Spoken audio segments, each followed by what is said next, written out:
이로써 우리가 진리에 속한 줄을 알고 또 우리 마음을 주 앞에서 굳세게 하리니 이는 우리 마음이 혹 우리를 책망할 일이 있어도 하나님은 우리 마음보다 크시고 모든 것을 아시기 때문이라. 사랑하는 자들아, 만일 우리 마음이 우리를 책망할 것이 없으면 하나님 앞에서 담대함을 얻고 무엇이든지 구하는 바를 그에게서 받나니 이는 우리가 그의 계명을 지키고 그 앞에서 기뻐하시는 것을 행함이라. 그의 계명이 이것이니 곧 그 아들 예수 그리스도의 이름을 믿고 그가 우리에게 주신 계명대로 서로 사랑하는 것입니다. 아멘. 오늘 본문 말씀에 22절을 다시 한번 보십시오. 22절에 보면 무엇이든지 구하는 바를 그에게서 받나니 라고 하는 말씀이 있죠. 참으로 소망이 되는 말씀이지 않습니까? 무엇이든지 구하는 바를 하나님께 우리가 받는다라고 하는 말씀이 있습니다. 성경은 일점 유례도 거짓이 없는 완전한 진리의 말씀입니다. 우리는 이 말씀을 그대로 믿어야 될 줄 생각합니다. 자, 그런데 실제로 우리 인류 역사를 살펴보고 또 우리의 삶을 살펴보고 우리 주위의 일들을 살펴보면 우리가 구하는 모든 것을 다 하나님께서 들어주시지는 않는다 라고 하는 것을 우리가 경험하며 살지요. 수많은 전쟁이 있었고 인류 역사에서 그 전쟁터에 보내는 부모들은 얼마나 자식의 생명과 안위를 위해서 기도했겠습니까? 하지만 그 기도가 무참히 응답되지 못하는 경우는 다반사였겠죠. 사랑하는 사람을 잃고 싶지 않아서 불치병에 걸린 사랑하는 사람을 위해서 기도하는 사람은 또 얼마나 많았겠습니까? 우리의 삶 가운데에서 고난과 어려움이 닥쳤을 때도 우리가 하나님께 얼마나 간절히 기도합니까? 그런데 우리가 무엇이든지 구하는 그것을 하나님께서 다 들어주시지 않는다라고 하는 것이 우리의 경험적 삶을 통해서 우리는 알고 있습니다.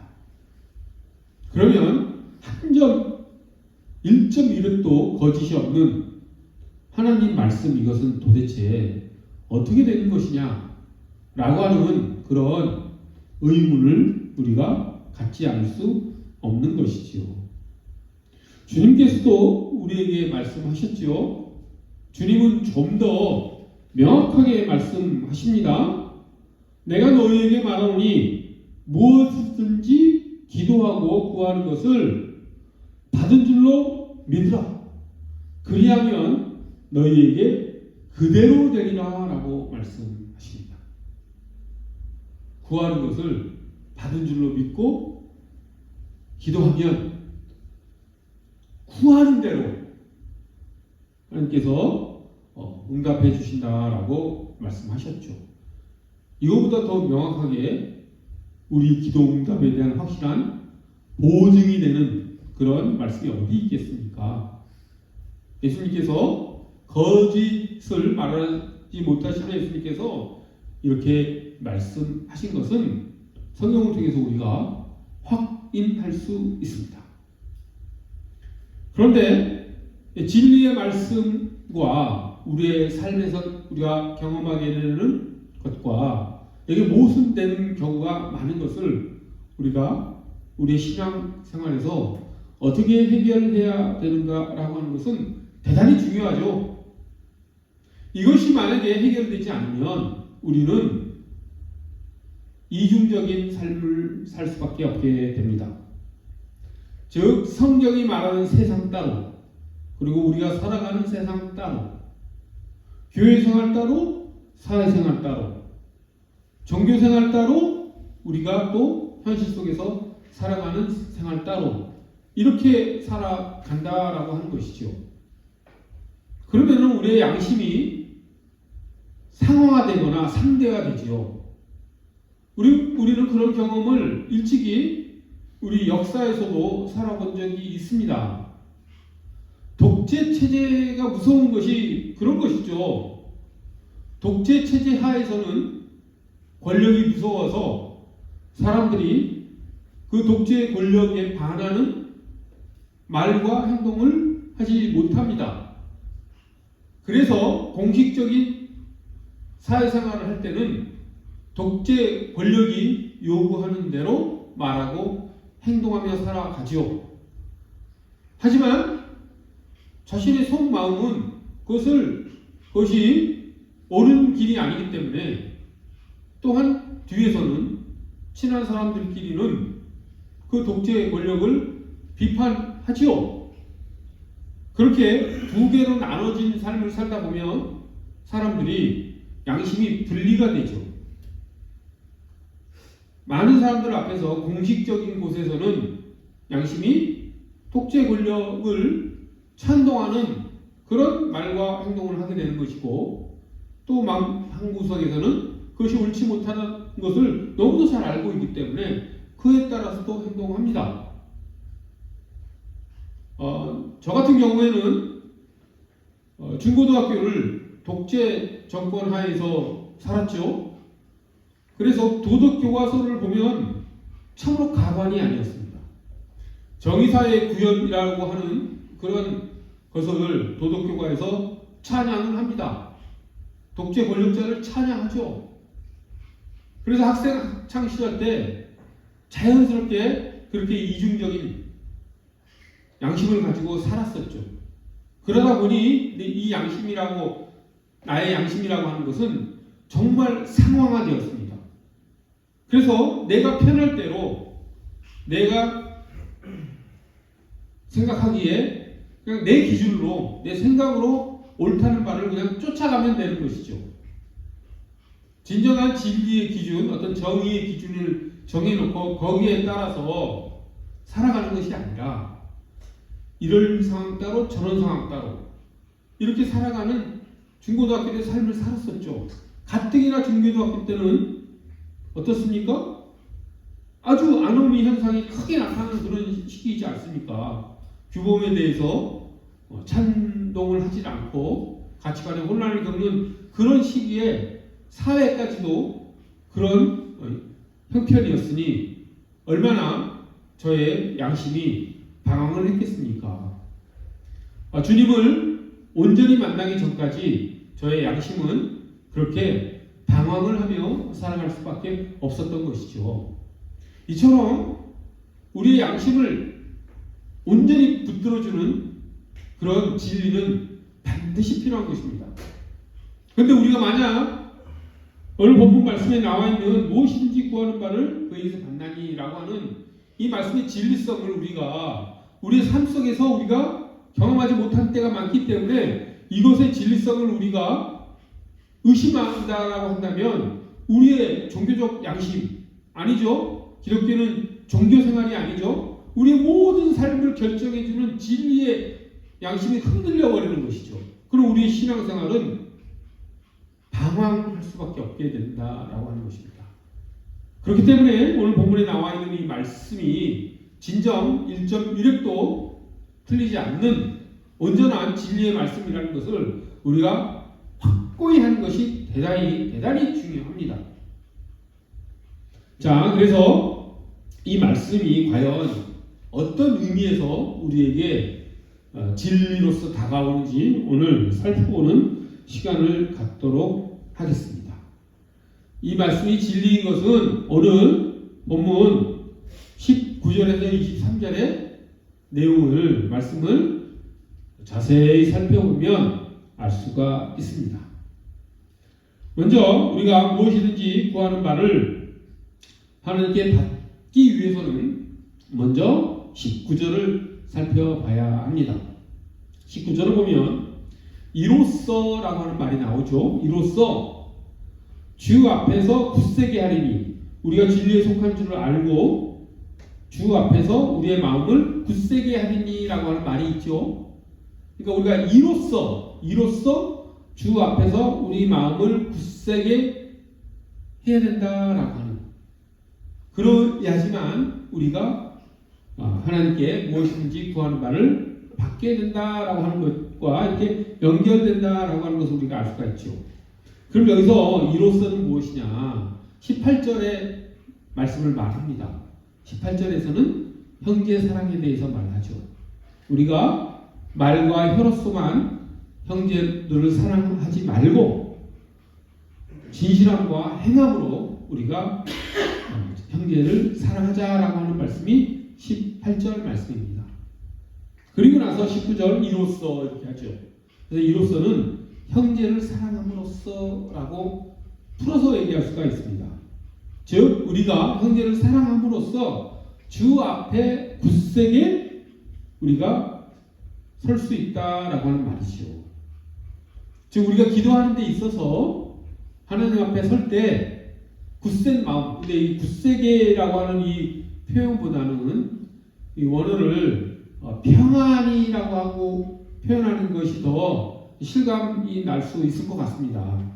즉 우리가 우리의 삶이 형제를 사랑하는 삶을 삶으로써 우리가 주 앞에 나아가서 기도할 때 마음이 평안해야 된다라고 하는 것이죠. 그래서 그 다음 절을 보십시오. 20절, 21절을 보면 우리의 마음에 뭐가 없어야 된다라고 합니까? 책망할 일이 없으면 이렇게 되죠.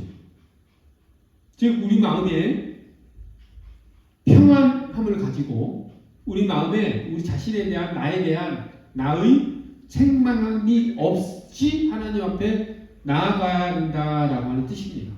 그러니까 우리가 기도를 할 때 우리 마음이 양심의 가책을 가지고 하나님 앞에 나아가서는 안 된다라는 뜻이죠. 우리 마음이 하나님 앞에서 평안하기 위해서는 어때야 됩니까? 우리의 위선적인 모습, 우리의 이중적인 어떤 삶의 모습을 하나님 앞에 솔직히 내려놓고 우리의 참된 모습을 가지고 주님 앞에 나아가야지만 우리가 마음에 책망할 것이 없는 평안한 마음이 된다라고 하는 것입니다. 그렇게 기도 드릴 때 하나님께서 받을 만한 기도가 된다라고 하는 것이죠. 그럼 당장 이런 생각이 들 수 있습니다.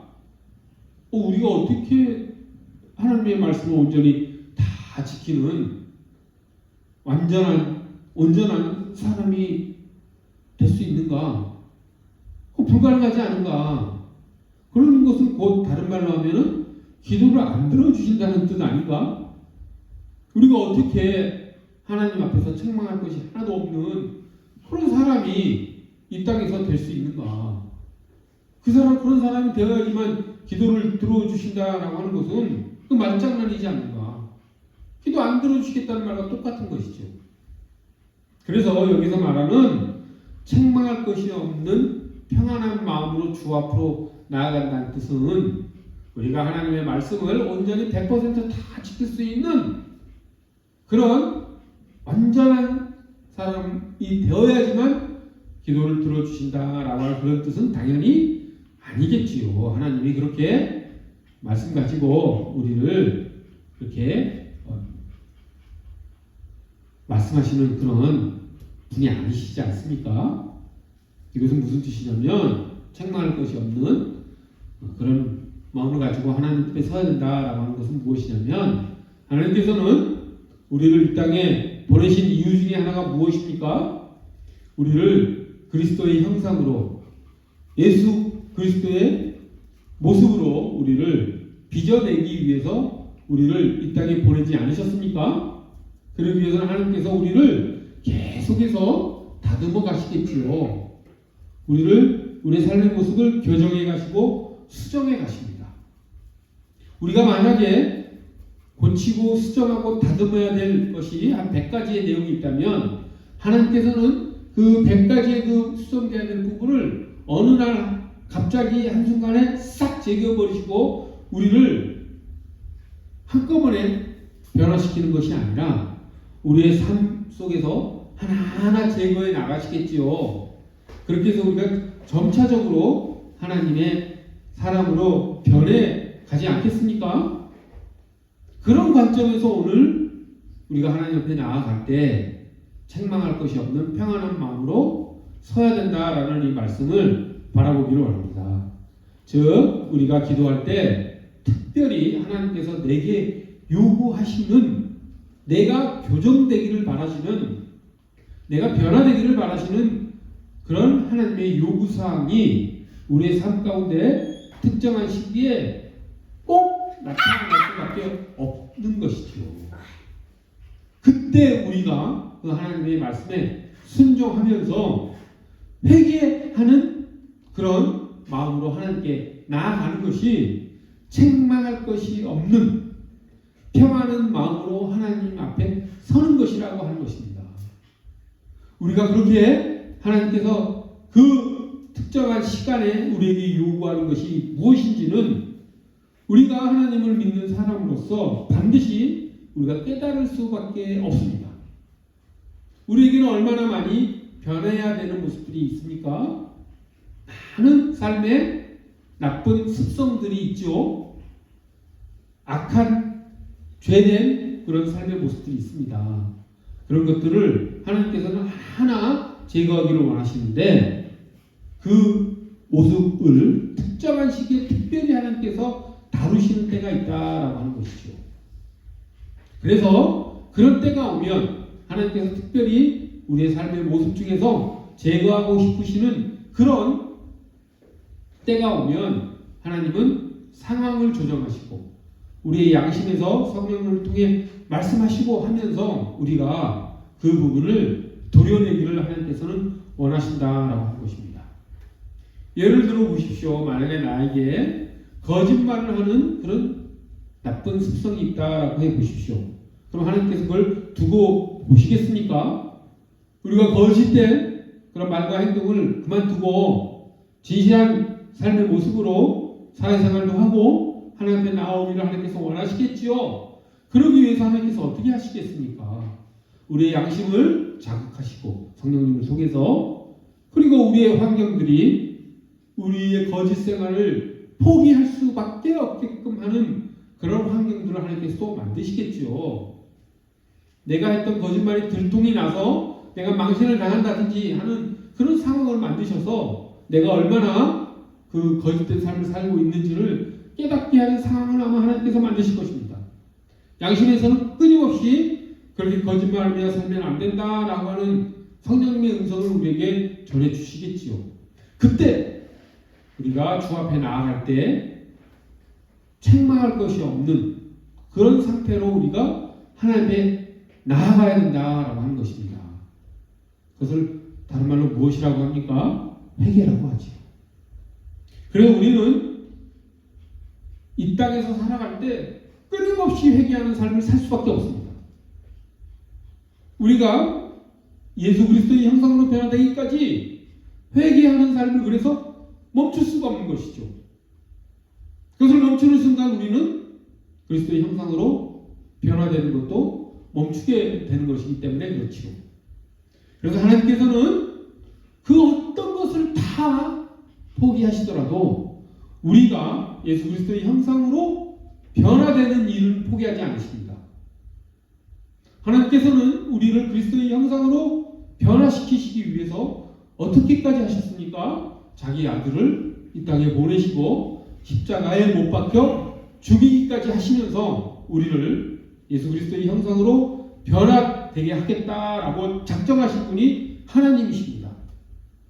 그래서 만약에 우리가 어떤 특정한 시기에 하나님께서 지금 내게 이런 삶의 습성들, 악한 삶의 모습들을 변화시키라고 하는 신호를 우리가 받았다라고 하면은 그것에 빨리 순종하시기 바랍니다. 그것은 절대로 우리가 이길 수 없습니다. 그때 요구하시는 하나님의 그 요구 사항을 우리가 거절한다고 해서 우리가 이길 수 있는 일이 아닙니다. 더욱더 더 큰 비극으로 우리는 들어갈 뿐이며 우리가 어떤 수단과 방법을 쓴다 하더라도 그 하나님의 요구 사항을 벗어날 방법은 없습니다. 한시라도 빨리, 1분 1초라도 빨리 하나님께서 요구하시는 그 사항에 순종하는 것이 우리의 삶을 복되게 하는 지름길인 것이지요. 그것이 오늘 본문에서 말씀하고 있는 19절, 20절, 21절의 말씀입니다.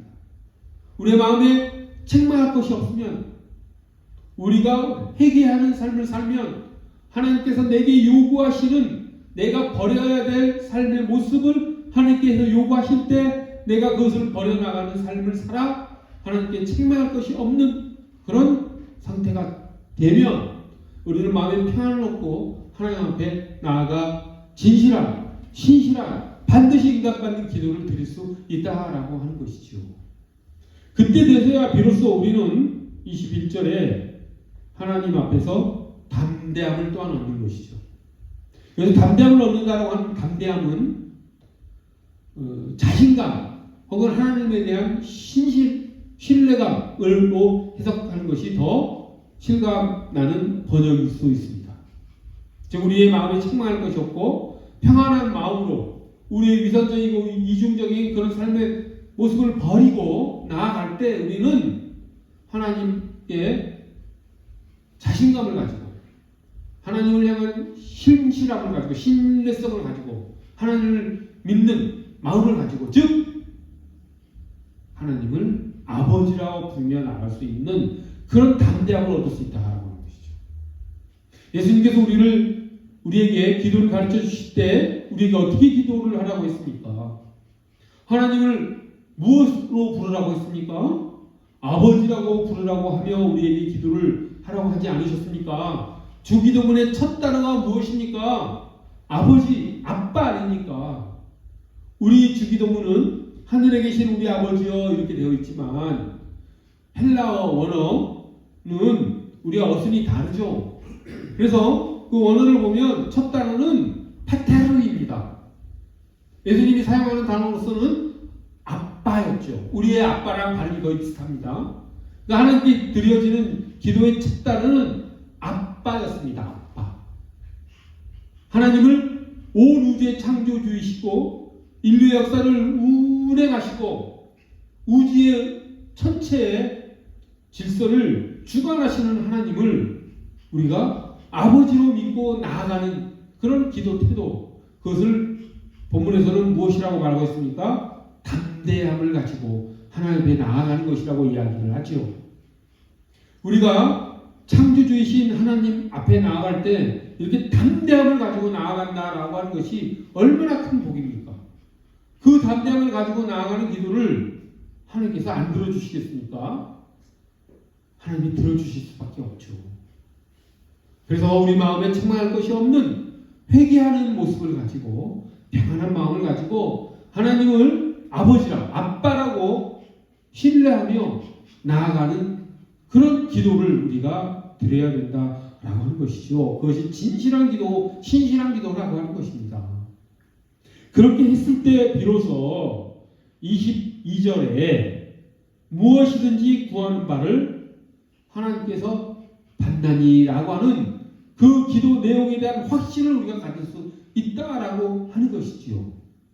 우리가 기도 응답을 받기 위해서 가져야 될 세 번째 마음의 자세는 기도 내용에 대한 확신인 것입니다. 그래서 주님께서 뭐라고 말씀하셨습니까? 마가복음 11장 24절에서 더 확실하게 말씀하셨죠. 어떻게 말씀하셨습니까? 무엇이든지 기도하고 구하는 것은 받은 줄로 믿으라.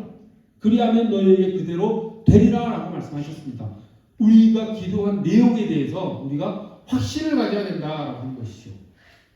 이것은 우리의 욕망대로 다 이루어질 것을 기대하는 그런 미신적이고 저급한 기도를 말하는 것이 아닙니다.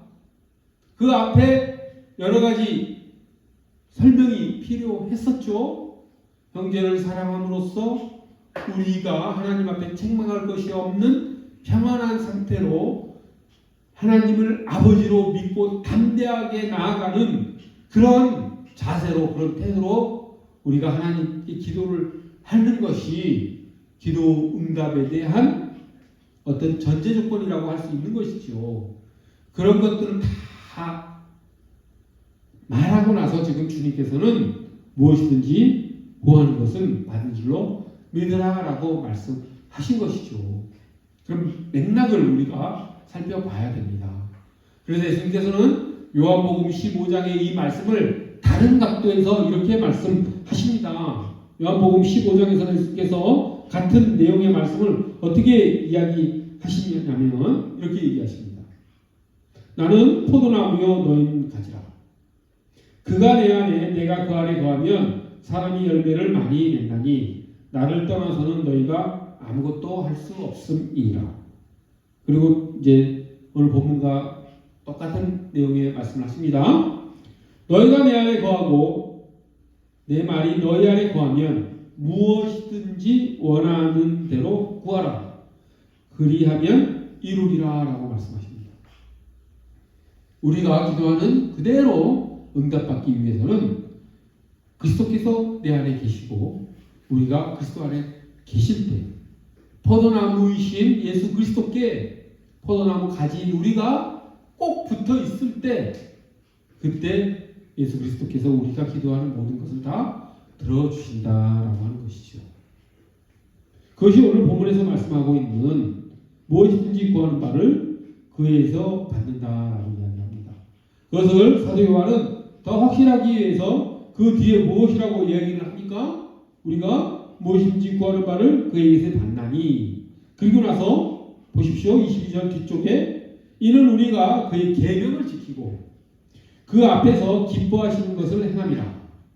그의 계명이 이것이니 곧 그 아들 예수 그리스도의 이름을 믿고 그가 우리에게 주신 계명대로 서로 사랑하는 것이니라 라고 덧붙여 설명하고 있지요. 이 말씀은 로마서 8장 26절의 말씀으로도 우리가 확인해 볼 수가 있습니다. 로마서 8장 26절에 사도 바울은 어떻게 이야기를 합니까? 이렇게 이야기를 하죠. 로마서 8장 이야기입니다. 거기에서 우리가 마땅히 무엇을 기도해야 될지 모를 때 그때 성령님께서는 말할 수 없는 탄식으로 우리를 위해서 기도 간구하신다라고 로마서 8장에서 이야기합니다. 즉 우리에게 정말 필요한 기도를 성령님께서 해주신다라고 하는 것이죠.